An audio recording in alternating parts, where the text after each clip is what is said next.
Hello and welcome to the Farming Week, the podcast from Agriland that keeps you up to date with all the latest in Irish agriculture. I'm Charles O'Donnell and I'm joined by journalists Aisling O'Brien and Louise Hickey and Agriland beef specialist Breifne O'Brien. We're going to start this week by talking about fodder, and while it's still early days yet, the amount of wet weather and unfavourable silage conditions over the last few months will undoubtedly have an impact on the amount of silage saved for the winter. But is that impact enough to be worried? Well, one of the regional chairs of the Irish Farmers Association thinks it may be. Aisling, can you tell us a bit more about this? Yeah, so this week we heard from the IFA Munster Regional Chair Conor O'Leary, Charles. And as you said, he's raised some early concerns about the amount of silage which could be saved for next winter. Now, he was addressing the Kerry IFA AGM this week, and he said that the tricky weather over recent months has resulted in below normal grass growth on many farms for much of the year to date.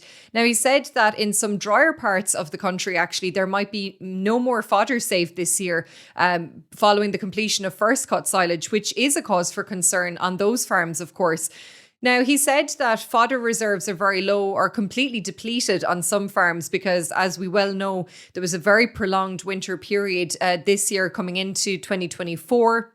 Some farms had to put animals in, for maybe anywhere up to 9 months in some extreme cases, Charles, as well. So they really don't have any reserves from last winter. So they are very, very dependent on what they save now in this current silage season.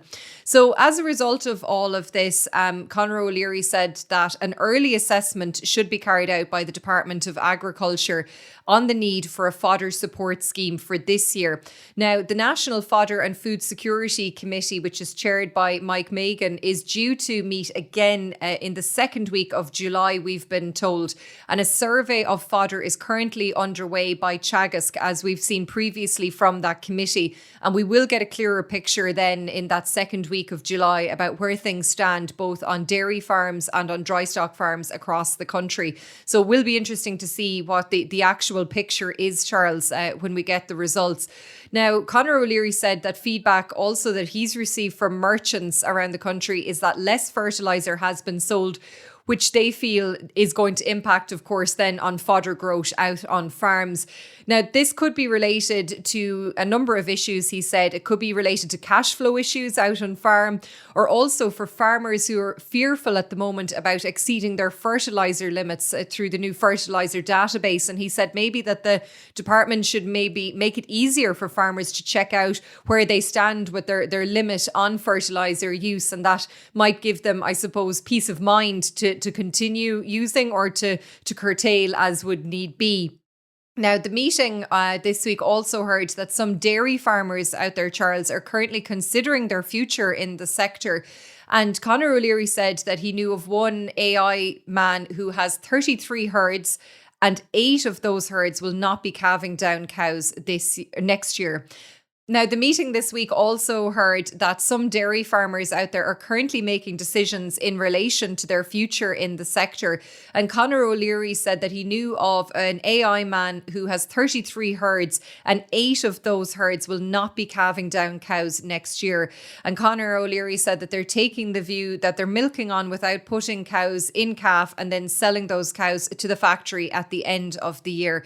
And he noted that that also could be contributing to lesser preservation of fodder this year. So a very interesting picture there from Conor O'Leary. And we do see, I suppose, that reaction as well, not necessarily to Conor O'Leary's calls, but to concerns that have been expressed from Teagasc and elsewhere and from farmers across the country about those low grass growth levels this year, that we do see the Fodder Committee and Teagasc undertaking that survey on where we stand at the moment.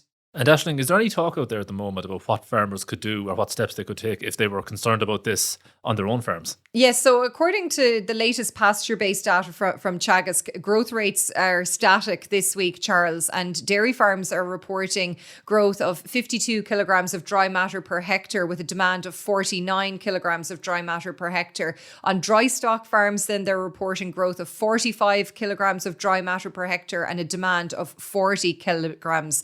So the low lower grass covers out there have led to additional supplements continuing to be fed on many farms. That could be a mixture of silage and meal. And some farmers have also extended their grazing rotation to maybe increasing from 21 days to 25 days where it allows as well. And also, I suppose, grass quality is being reported as being a challenge on many farms, and Teagasc are saying that some paddocks may need corrective action when growth rates hopefully improve out there as well.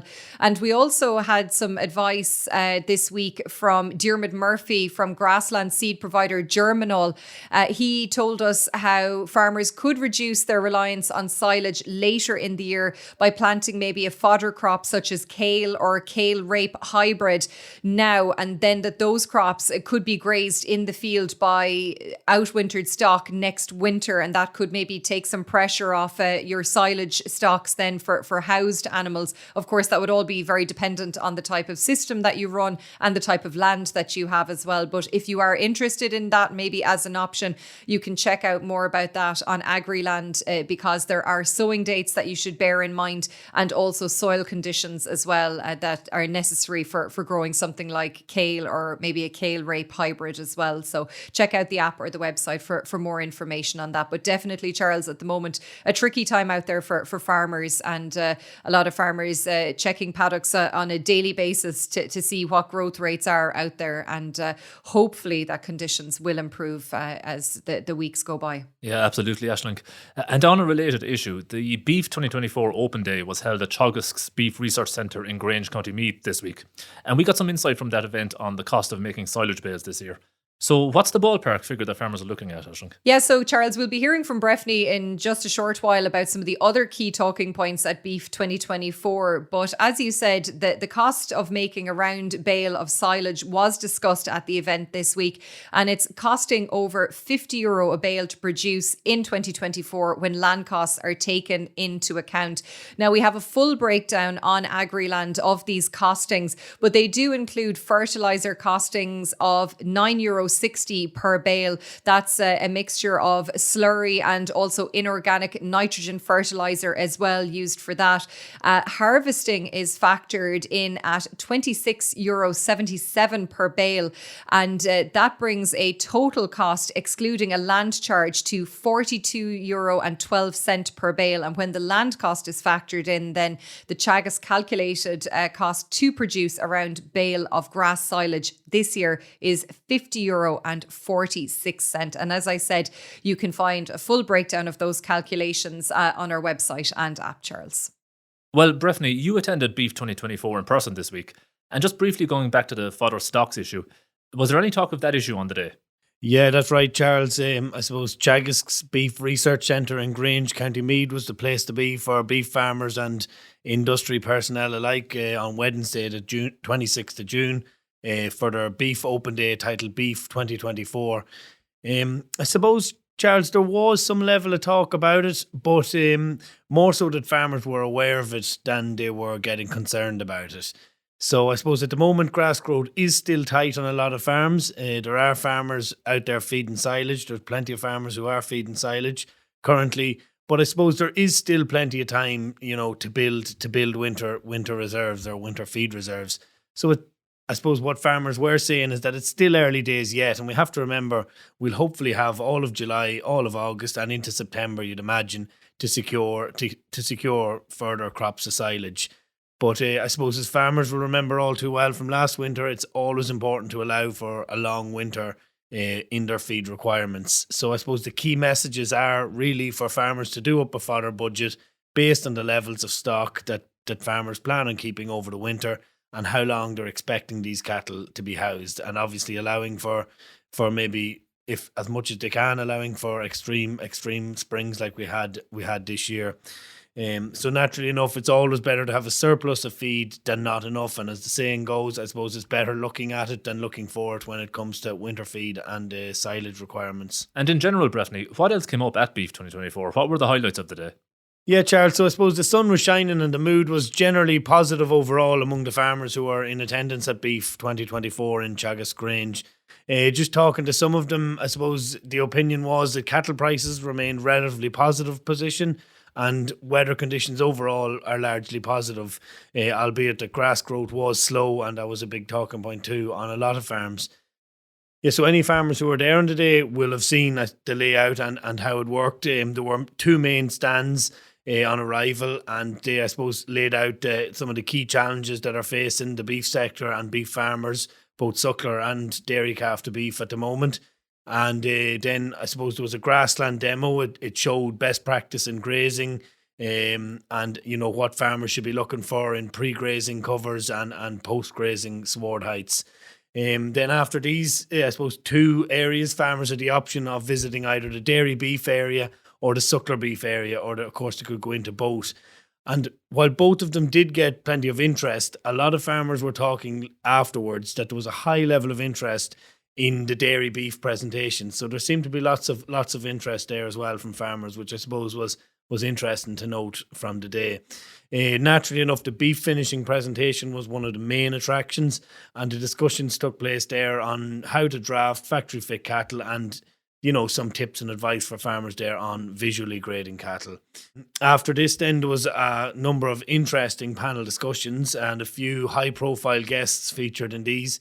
Of course, not to forget as well, those in attendance at the event had the option of getting a lift from a biomethane powered tractor up to see the AD plant at Chagas Grange and hear the latest research that was taking place there. So that was also an interesting part of the day. So there was plenty to see. The sun was shining, and the mood overall, Charles, I would say, was fairly good from the farmers in attendance. Thanks for that, Breifne.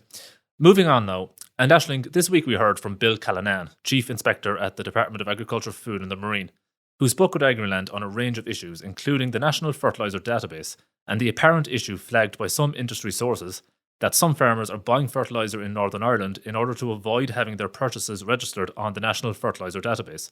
What did Callanan have to say about that, Aisling? Yeah, so Hugh Harney, our Agriland technical dairy specialist, caught up with Bill Callanan this week. And as you said, he was responding to those claims that farmers are seeking to avoid having their purchases registered on the National Fertiliser Database. Now, Bill Callanan said that the aim of this database, which is established by law by the government, making it mandatory for farmers and for merchants as well to record fertiliser purchases. He said essentially it is to better record the sale of fertiliser and lime around the country. And once you're registered on that database, purchases of fertiliser are automatically recorded.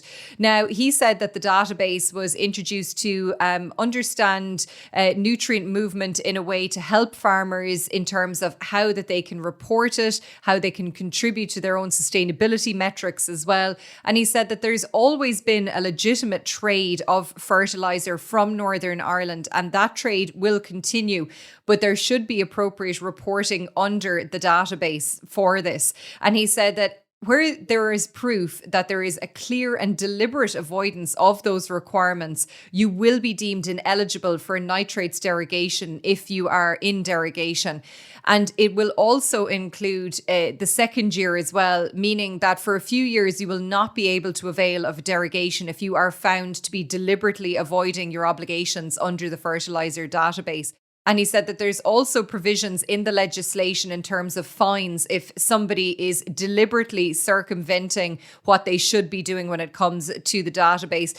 Now, he said that the database isn't actually designed to do a fertiliser check on every farmer in the country, but where it comes into its own and where it is used is for the inspections for the 1% of cross-compliance farmers and 10% of farmers who are in derogation, but it is not used for all farmers, and it should not be an issue of concern. So essentially what he is saying is that, just be careful, if you're trying to get around it, Charles, in some way, that you do run the risk if you are found to be deliberately doing that, of losing your nitrates derogation for several years and maybe getting a fine as well. And just on the derogation, Aisling, Callanan also had some interesting comments to make on Ireland's prospects of retaining it. Yes, he did, Charles. He again reiterated what we are hearing from government, whether that's from the ministers in the Department of Agriculture or from the Taoiseach and the Taoiseach, that this government is committed to securing Ireland's derogation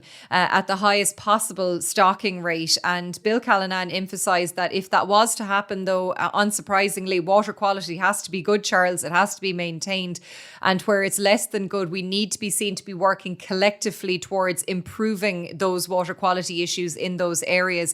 Now, he did say that the government has put a number of supports forward, whether that's incentives in terms of storage and slurry tanks, low emissions slurry spreading equipment, and also the €60 million EIP, that European Innovation Project, which supports farmers in terms of practical actions on their farms.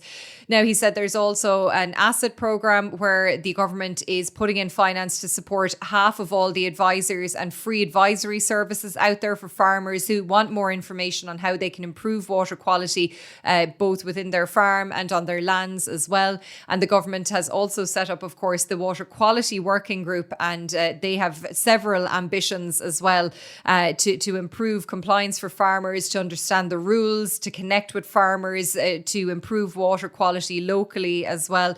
And, he did highlight that overall, the Water Quality Group are working through that agenda to support the industry, to support farmers and the government in working towards improving water quality overall. And I suppose it is part of a concerted effort within industry as well, Charles. We are seeing the processors coming out very strongly in recent weeks as well, rowing in behind efforts to retain the derogation through a series of farm walks, which we've reported on Agriland, which has showcased the work that farmers are doing out there on the ground and recognising the hard work that farmers are putting in on the ground to improve water quality and to do their bit to secure the derogation at current levels as well. So look, I suppose it's all shoulders to the wheel at the moment, Charles, where the derogation is concerned, and improving water quality and convincing the European Commission to allow us to keep the 250 where we have it and the 220 in other areas where it has dropped to that level.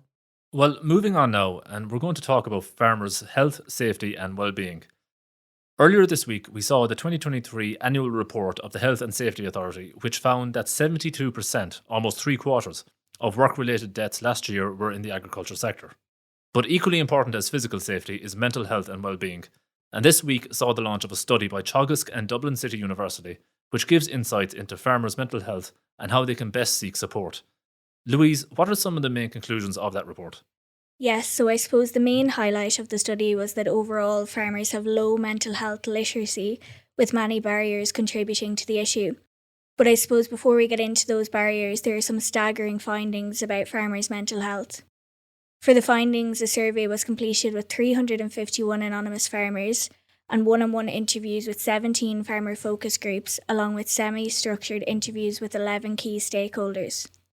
It highlighted that 54% of farmers do not know how to contact a local mental health clinic, and 25% do not know where to go to receive mental health services. Of those surveyed, 24% said that they do not know how to get the number of a suicide prevention hotline, and 22% said they don't know where to go to get information about mental illness. On top of that, 30% of the farmers said that reaching out for counselling would be a last resort. Burnout was also an area the report covered, with 23.6% of farmers reporting frequent burnout, and it seemed most common with those farmers that were older and those with children. On top of that, around 50% reported poor sleep, and 62.7% stated that they sleep less than 7 hours per night. Alcohol use was another area that was highlighted. 28% said that they do not drink, but 40% of those that do drink said that they exceed the threshold for disordered use. Minister of State at the Department of Agriculture, Martin Hayden, attended the launch, and he said it's challenging to balance working long hours under pressure. He mentioned the isolation of the job and said that while the support is there, there's a need for more signposting. Here is a clip from the Minister.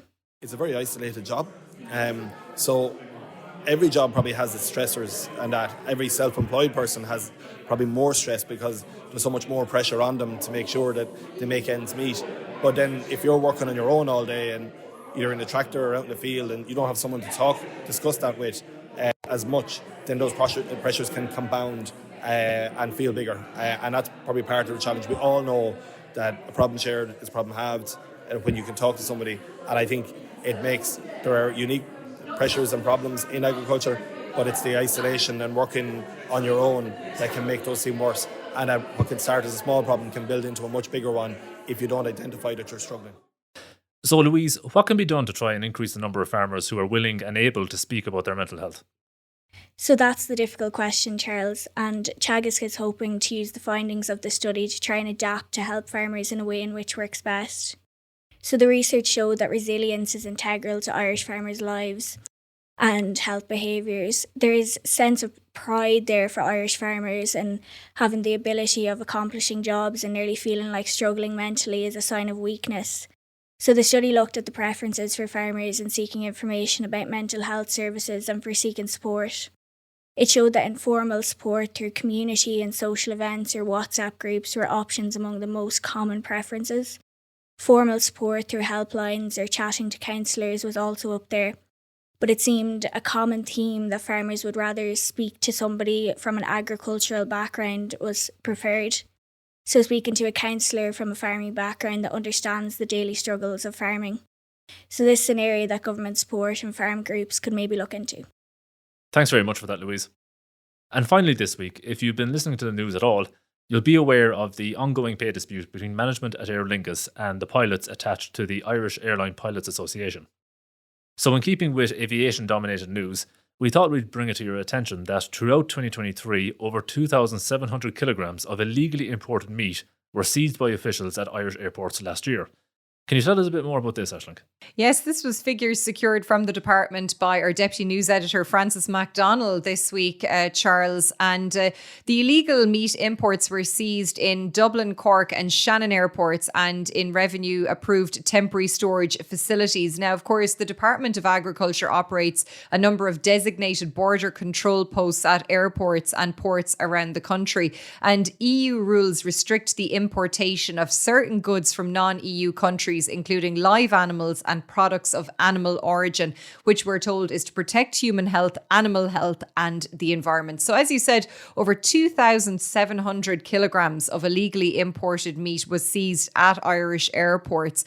So what we learned is that of that 2,700 kilograms, there were 709 kgs of poultry and poultry products, 627 kilograms of pork and pork products, 1,350 of what was termed other meat. And interestingly, Charles, there was 15 kilograms of bushmeat seized. And of course, bushmeat is meat from wild animals. So that was an interesting finding as well. Now, outside of the illegally imported meat seizures, there were also over 2,200 kilograms worth of other products and items seized by officials last year. Around half of those were milk or milk products.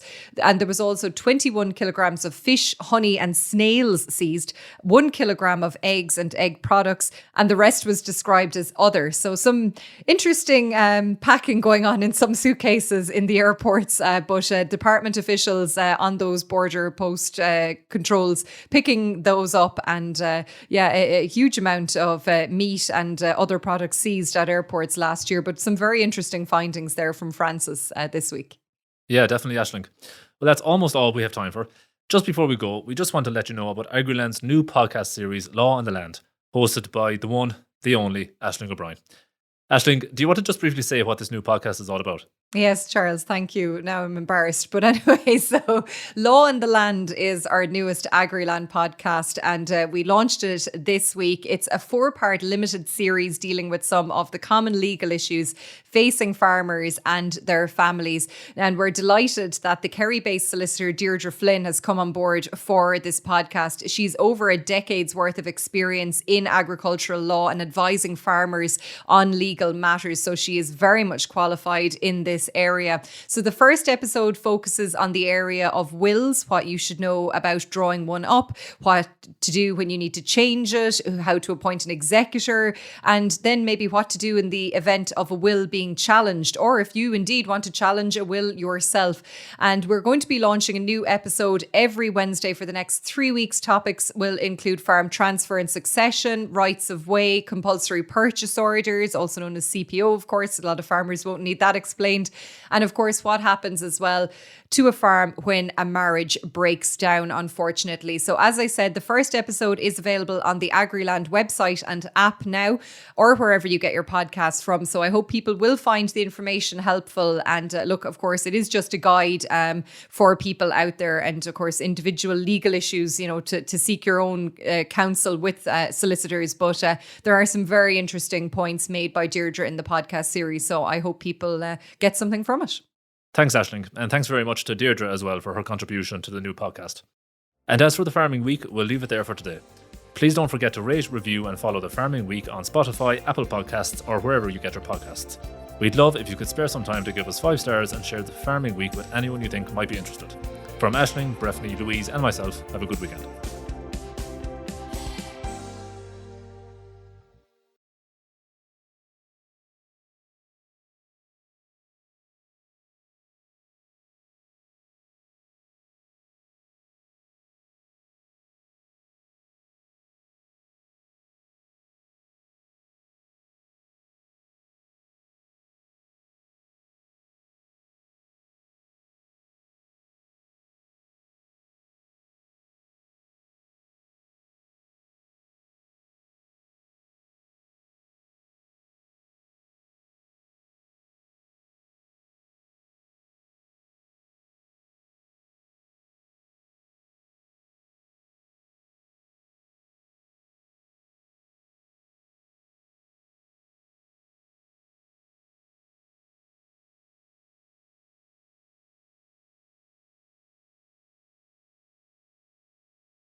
So in keeping with aviation-dominated news, we thought we'd bring it to your attention that throughout 2023, over 2,700 kilograms of illegally imported meat were seized by officials at Irish airports last year.